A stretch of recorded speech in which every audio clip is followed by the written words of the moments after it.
En su libro La experiencia prohibida, el padre José María Berland escribe: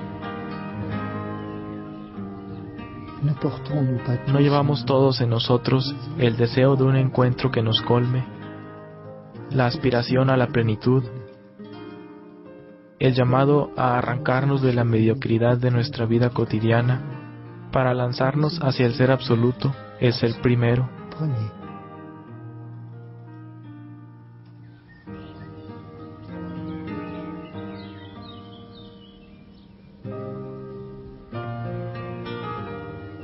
La búsqueda de sentido, la búsqueda de lo absoluto, llevó al padre José María Jacques Berland para esa época a hacer la gran inmersión en el gran todo. Iniciando en las prácticas ascéticas orientales, el yoga, la meditación trascendental, fue en la India donde profundizó su conocimiento sobre las tradiciones religiosas del hinduismo y del budismo.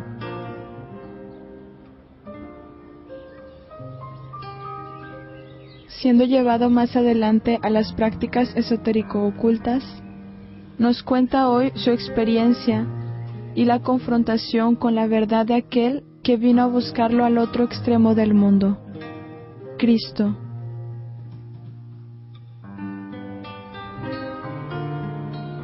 Sacerdote de origen belga, doctor en filosofía y teología, ahora es prior de la comunidad monástica de la familia de San José en Francia.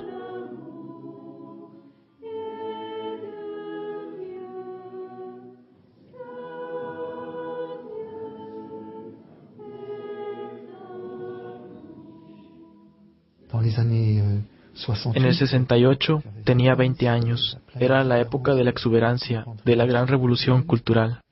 Yo era investigador de química nuclear y los medios científicos y de investigación se encontraban en plena efervescencia. En ese momento me dejé llevar por esa ola. Me orienté hacia las propuestas de Oriente que en este momento invadían el horizonte francés, y no solo el de Francia, sino el de la cultura occidental.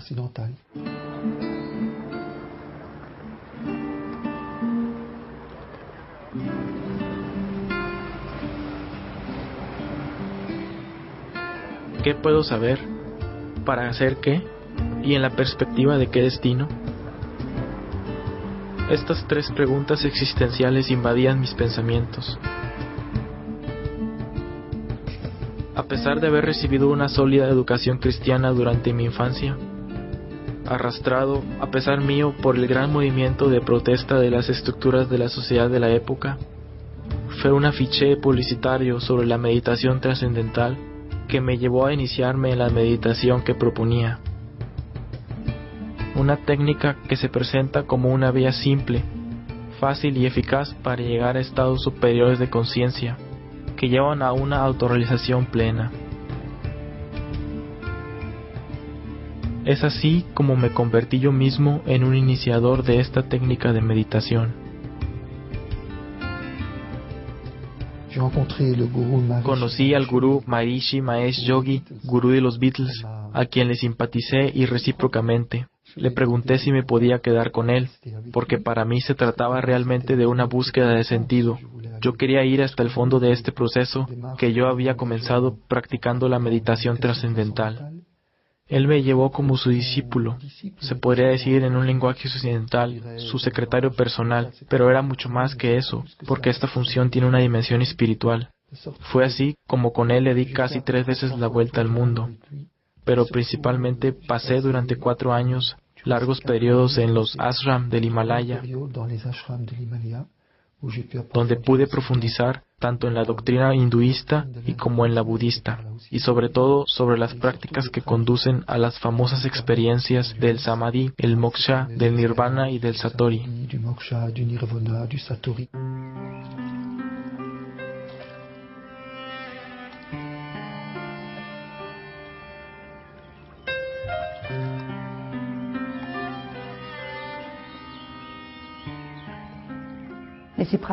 Pero estas experiencias son prácticas intensivas de yoga. Para usted, ¿cuál es la visión de estas místicas naturales, como el hinduismo, el budismo? Digámoslo en dos palabras, ya que para la tradición oriental, a la que Occidente se volcó en esos años, para estas tradiciones no hay Dios trascendente personal, pues es aquel al que se trató de eliminar. Por lo tanto, es un divino inmanente, una energía divina impersonal. Todo sería divino por naturaleza. Todo lo que existe sería de naturaleza divina. Si todo es divino, es una energía impersonal en la que tengo que sumergirme, en la que debo ahogar mi yo personal, para lograr esta experiencia de fusión con el gran todo. Es efectivamente una experiencia fascinante, y puesto que yo pude vivirla en varias ocasiones, ¿en qué es ella fascinante?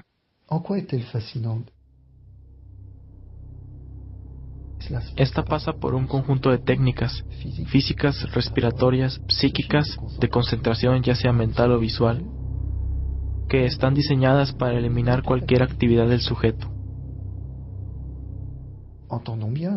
Pongámoslo claro, no hay más sujeto que de verbo alguno. Me muevo, pues bien, basta con no moverme más. Tomando una posición como la del loto, se puede mantener una inmovilidad perfecta. No me muevo más, pero aún estoy respirando. Pues bien, basta controlar la respiración hasta que ya no sea sino un velo. Prácticamente nada, por el pranayama. Pero esto no me impide pensar. Entonces se debe dominar el pensamiento para conseguir eliminarlo por medio de una especie de un estado de trance a través de la repetición de mantras o por medio de la concentración visual, hasta que finalmente ese yo desaparece. Efectivamente, la fascinación de la experiencia es que no hay más sufrimiento posible puesto que ya no hay más un yo.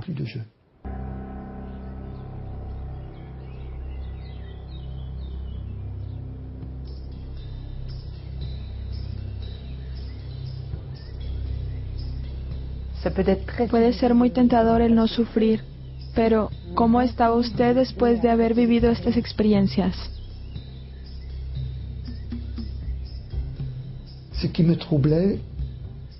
Lo que me perturbaba en la relectura de estas experiencias es que renunciar al sufrimiento es sin duda muy atractivo, pero también implica renunciar a conjugar el verbo amar, porque si yo no puedo sufrir más, yo no puedo amar más. No hay más yo conjugando el verbo amar. En verdad me preocupaba mucho. Y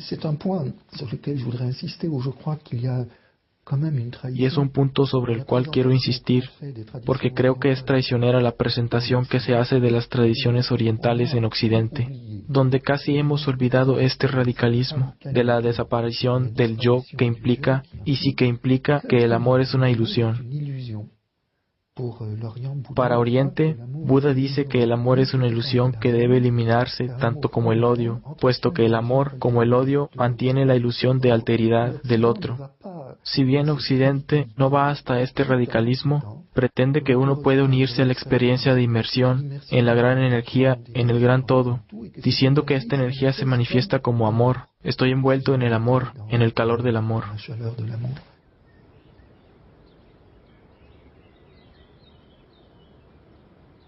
Pero entonces el amor no es una persona. ¿Es una gran energía en la que el hombre pretende que puede sumergirse? Allí hay evidentemente un problema, porque si yo experimento que soy amado, entonces yo soy amado por alguien, por una alteridad, siendo el amor la perfección de la relación entre dos personas que eligen libremente acogerse mutuamente. Y ahí nos encontramos con otro lenguaje, el lenguaje judeo-cristiano, donde un padre me ama con un amor infinito.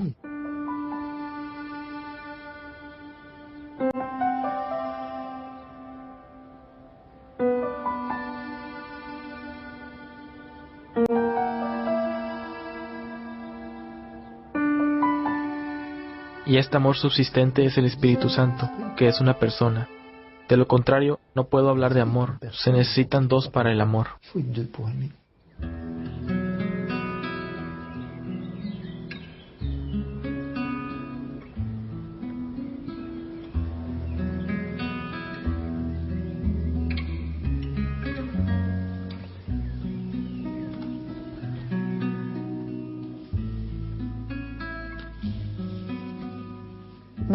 Pero luego de todo lo que hemos compartido, los cristianos que practican yoga para su bienestar, ¿pueden continuar? Yo diría que no hay yoga cristiano, sino que hay cristianos que hacen yoga. Solamente hay yoga y yoga. El yoga, tal como lo practicábamos, hacía parte de una gran liturgia, mientras que aquí muchos occidentales hacen yoga como ejercicios de relajación. Dicho esto, cuando le dije al gurú en un viaje a Alemania que los europeos estaban haciendo yoga para relajarse, él tuvo un ataque de risa. Luego pensó por un momento y dijo, pero esto no evitará que el yoga haga su efecto, lo cual es muy significativo. El efecto del yoga está en contra de la actitud cristiana, que es el de la acogida del otro, dejarse descubrir por el otro y dejarse personalizar por el encuentro con el otro.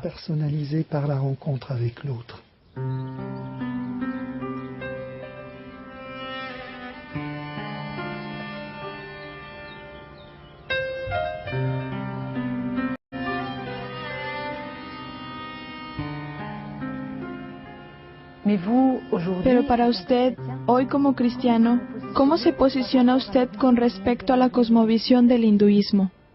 ¿Puede el hombre realizarse plenamente en la mística hinduista? No satanizo el hinduismo, pues hace parte de las grandes tradiciones religiosas que son la expresión de esta búsqueda humana de Dios. Y donde quiera que el hombre busque la verdad, el Espíritu Santo está secretamente presente. Pero hay una radicalización en el hinduismo que obviamente yo no puedo seguir. Me explicaré por medio de una comparación entre la muerte de Buda y la de Cristo, que realmente me golpeó. Buda está enfermo, llama a sus discípulos, les da las últimas instrucciones, se pone en posición de loto, se retira hacia el nirvana con su pequeña sonrisa característica. Se retira a tal punto que muere, es decir, abandona su cuerpo. Ahora bien, podemos decir, es un poco técnico, que la orientación de las energías en la posición de loto corresponde un poco a lo que pasa con el niño en el vientre de su madre, a una posición fetal. Hay pues una concentración sobre él, una implosión. En cambio, Cristo muere completamente desplegado en un grito, con los brazos abiertos, en una donación total de sí mismo.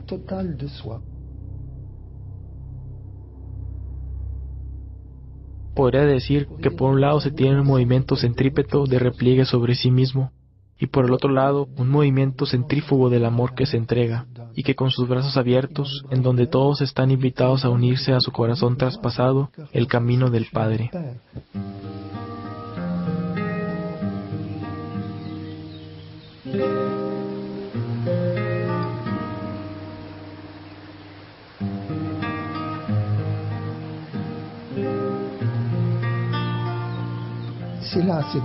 Entonces, fue ahí que el Señor me vino a buscar, en esta duda ante los caracteres ilusorios del amor.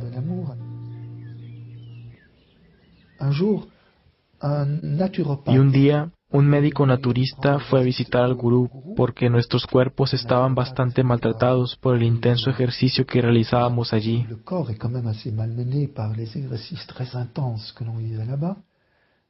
Este naturista era cristiano, y como yo era el secretario personal del gurú, aunque no se le llama así, debía pasar por mí para encontrar al gurú. Entonces, en espera de la reunión, nos pusimos a conversar, y él me preguntó, ¿usted fue un cristiano? ¿Usted está bautizado? Le dije, claro. ¿Y usted era un cristiano? Pero hoy, ¿quién es Jesús para usted? Y entonces, esta experiencia es difícil de expresar, pero percibí intensamente la presencia de Jesús, que me preguntó, Hijo mío, ¿cuánto tiempo me harás esperar?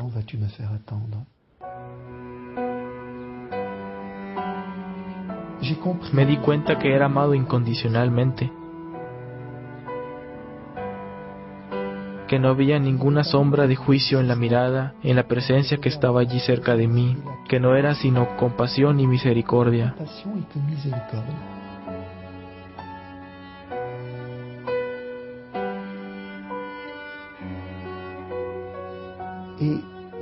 Y de repente, Dios mío, me encontré de pie, pero con una fuerza increíble, y de pie entendí, sabes lo que tienes que hacer. Sí, yo sabía efectivamente que en realidad ya no estaba en mi lugar al lado del gurú después de semejante experiencia.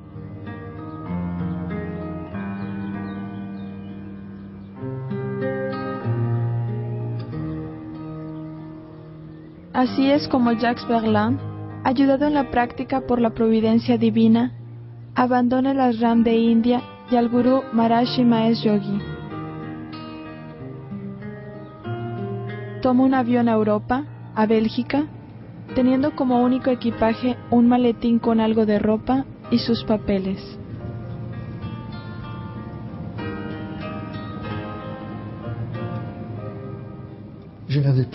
Ya no tenía nada, pero en realidad lo tenía todo, puesto que tenía al que había ido a buscar al otro lado del mundo, aquel al que mi corazón deseaba encontrar, este Jesús que me hace vivir aún hoy.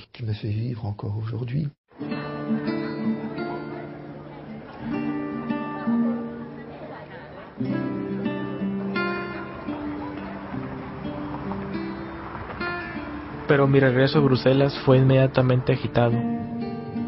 En búsqueda de un interlocutor que pudiera ayudarme a hacer balance de todo lo que había vivido, sin atreverme a dirigirme a representantes de la iglesia, me puse a frecuentar personas que parecían más en condiciones de aclararme. Parecían al corriente de algunas concepciones transmitidas por el hinduismo, tomando como referencia a los evangelios. Puse mi confianza en este grupo que se decía cristiano.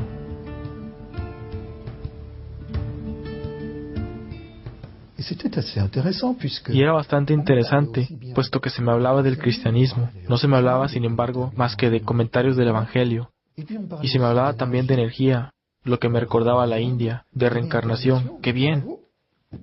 No lo sabía, pero había entrado en una escuela esotérica. Una escuela crística, pero para nada cristiana.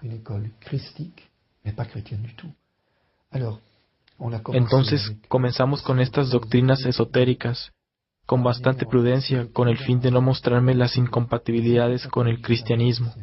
Luego dimos el giro al ocultismo. Se dijo a este joven convertido que el Señor le había dado dones extraordinarios y que debía, en nombre de la obediencia al Evangelio, ponerlos al servicio del próximo. Y me vi involucrado en prácticas ocultas, en el ámbito de lo que se llamaría hoy terapias energéticas, es decir, manipular las energías ocultas con el fin de obtener curaciones.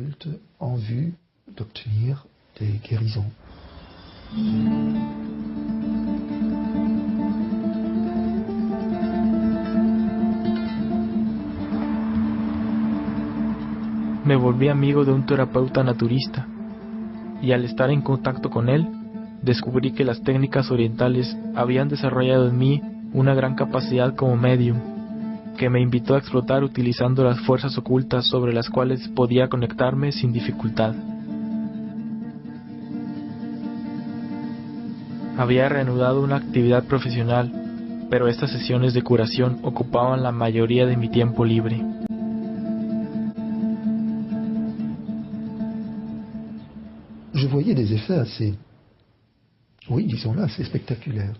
Veía efectos bastante espectaculares. Se procedía incluso a distancia con operaciones de desbloqueo de la cavidad nasal, sin tocar nada, solamente por trabajo oculto. ¿Y las personas eran de verdad sanadas? Si la gente es sanada por esta clase de prácticas, respuesta no. Hay un desplazamiento del síntoma, pero eso también lo supe mucho más tarde. ¿Cuántas veces se observa que una persona recibe una curación oculta y el síntoma desaparece, pero 15 días más tarde hay otro síntoma? ¿Pero cuál es el problema? Vuelvo a esta sesión y el síntoma desaparece de nuevo, y así sucesivamente. En vez de decirse con sentido común, mira qué curioso, si debo consultar a un médico cada 15 días, debe haber un problema y normalmente cambio de médico. Pero no, hay una alineación progresiva de la libertad, hay un vínculo que se instaura.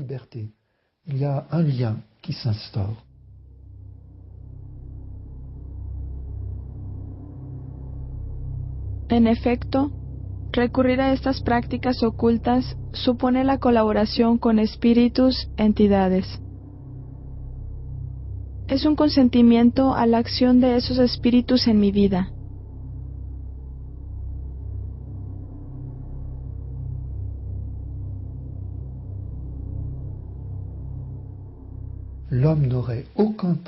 el hombre no tendría ningún poder sobre los planos ocultos sin la colaboración de las entidades que controlan el plano oculto sobre el cual trabaja. Digo entidades, de latín entitas, que quiere decir algo que existe. Entonces nosotros, en nuestras tradiciones, hablaremos de demonios. Son espíritus inteligentes que tienen la capacidad de pensar, de querer y de trabajar con el hombre, de llamarlo aunque no como nosotros hablamos aquí. Y así vemos que todas las tradiciones cristianas u otras nos ponen en guardia contra toda forma de alianza, de colaboración con estas famosas entidades. Y es allí donde justamente el trabajo en el ocultismo o la magia se vuelve peligroso, no a causa de las energías, sino debido a la colaboración. ¿Saben? Puedo remontarme a San Agustín sobre este análisis acerca del poder de apagar el fuego. Por medio de una fórmula que se pronuncia, se llega a eliminar los efectos de una quemadura, no solo el dolor, sino también la herida.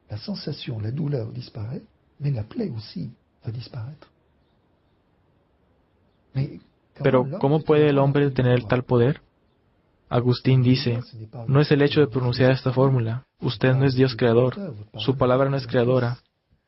Otros dicen, pero es una oración. Es falso, se reza al fuego. Pero hablar al fuego no es dirigirse a Dios. Curar instantáneamente una quemadura es imposible. El Espíritu puede hacerlo trabajando con el plano oculto. No hablo del Espíritu Santo, sino de los demonios. Por lo tanto, pronunciando esta palabra, ustedes contactan al Espíritu para que intervenga. De paso, entendieron que si les diera esta fórmula y que ustedes la pronunciaran, no funcionaría porque no están aliados con el Espíritu. Por el contrario, si su abuela les dice, tengo el poder de apagar el fuego, envejezco, ¿quieres recibirlo? Pueden decir, sí, abuela, quiero hacer bien. Eso basta, aceptaron, entre comillas, el don, el poder. Es decir, el Espíritu lo reconoce y de ahí en adelante, mientras que hace 5 minutos la fórmula no funcionaba cuando la pronunciaban, ahora que la recibieron de su abuela, ustedes se unieron a una tradición. Ahora funciona. ¿Ven que no es la fórmula en sí? Es simplemente que es necesario inscribirse a un linaje iniciático. Es una iniciación implícita en el consentimiento que se dio al recibir el poder.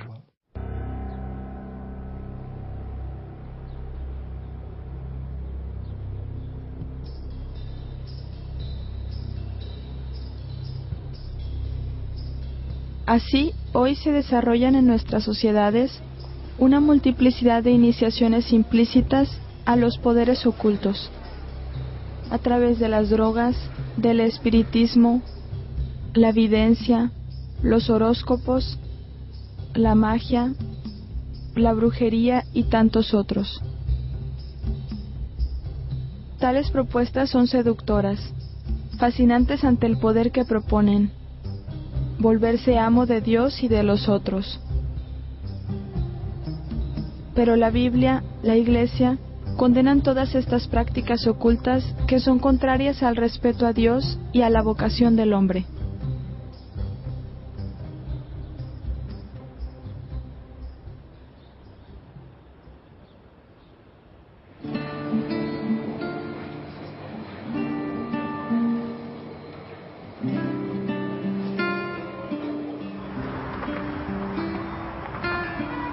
Mi conversión a Cristo era sincera. En nombre de la caridad evangélica, practicaba estas curaciones ocultas. Aunque no me había atrevido a confiarme a los representantes de la Iglesia, participaba, sin embargo, todos los días en la Eucaristía que prolongaba en un tiempo de adoración, sin olvidar el rosario. Solo progresivamente fue que tomé conciencia de una enajenación sutil a raíz de este trabajo con esas entidades, sobre todo cuando un día se manifestaron.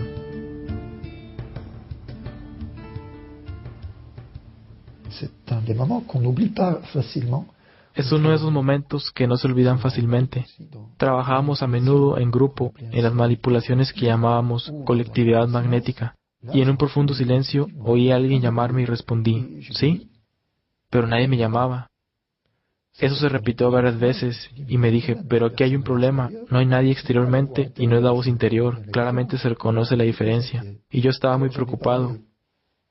Entonces se lo comenté a los dirigentes del grupo, que sonrieron y me dijeron, nada, para nada, no te lo hemos dicho, es evidente, tú no puedes ejercer tales poderes sin la ayuda de los espíritus, son ángeles sanadores. Bueno, a un ignorante se le pueden decir muchas cosas, y se me refirió al libro de Tobías, el ángel que acompañó a Tobías. Quedé más o menos tranquilo.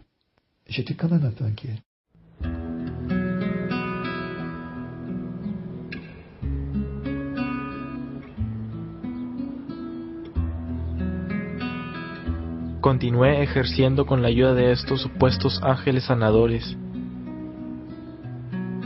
hasta el día en que me trasladé a París, en Francia. Y allí, como cada día, asistí a una Eucaristía al mediodía.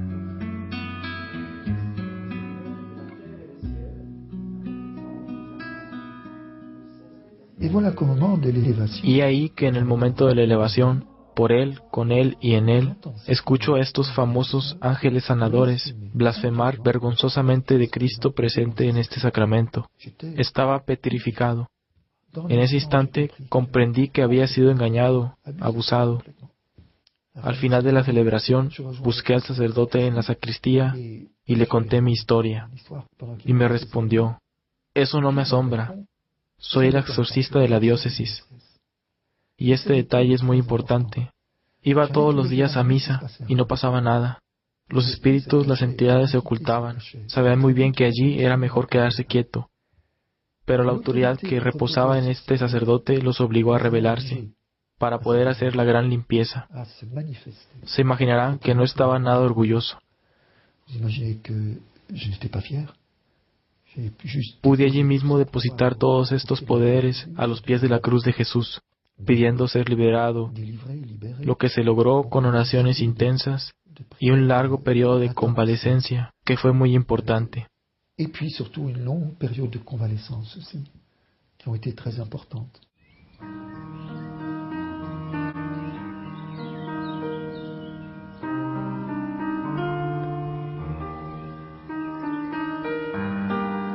Después de 2 años de prácticas ocultas, fue por la autoridad del nombre de Jesús Salvador y en la fuerza de su Espíritu Santo, invocado con hermanos en la fe, que fui liberado de estos obstáculos que asfixiaban mi corazón, mi alma y agotaban mi cuerpo.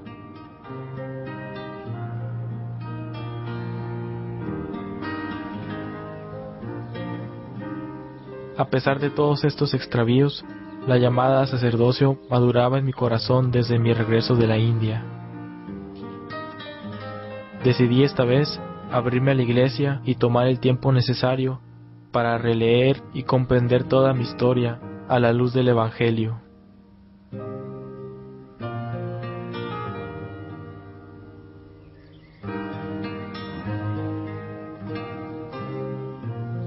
Es así como después de 10 años de estudios filosóficos y teológicos, Jacques Verlaine es ordenado sacerdote en 1983 y se orienta hacia una vida monástica en la comunidad de la familia de San José. Allí se compromete definitivamente en 1991 bajo el nombre de Padre José María.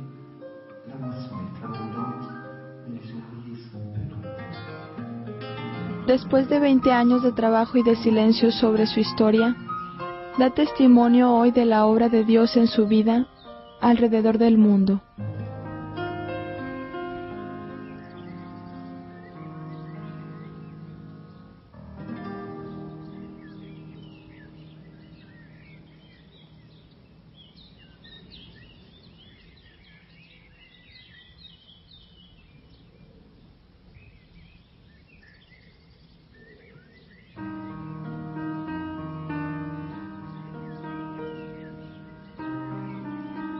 En este mes, podemos orar por todos los que buscan a Dios, especialmente en Asia, para que Jesús venga a su encuentro.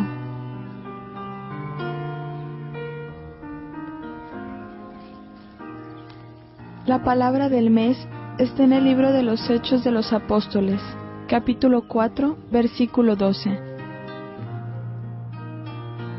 porque no hay bajo el cielo otro nombre dado a los hombres que el de Jesús, por el que nosotros debamos salvarnos.